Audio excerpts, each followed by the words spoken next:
This is the summary created from the video. Lecture 25 Exception Handling III. Java's robust exception handling mechanisms are explored, starting with built-in exception packages and key concepts like try-catch.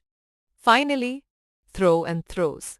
Nested try-catch blocks can be implemented indefinitely, allowing outer blocks to handle one exception type while inner blocks handle another, as demonstrated with arithmetic and array index out-of-bounds exceptions. The java.lanz package offers the throwable class hierarchy for handling errors and exceptions, including subclasses error and exception.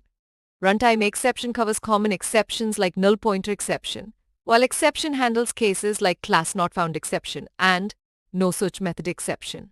The error subclass deals with critical exceptions like out-of-memory error and Stack Overflow error. User-defined exceptions such as insufficient funds exception enhance program versatility, flexibility, and reliability. Exception handling is crucial for robust Java programs, as it identifies potential exception points and employs try-catch blocks. Single try blocks can have multiple catch blocks for different exceptions, and the throws keyword handles exceptions without explicit try-catch. Compilers can detect missing try-catch blocks during compilation.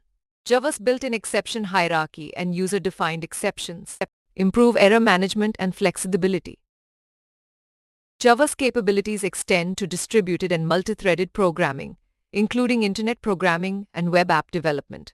These topics will be explored in subsequent learning modules, showcasing Java's versatility in various domains. In summary, exception handling enhances program robustness and versatility in Java. Built-in exception hierarchies and user-defined exceptions simplify error management and improve flexibility. Key tools like try-catch, finally throw, and throws, along with nested try-catch blocks, enable handling multiple exception types. Additionally, Java's scope encompasses multi-threading and web app development, demonstrating its versatility in distributed and multi-threaded programming. Please stay tuned for more summary videos.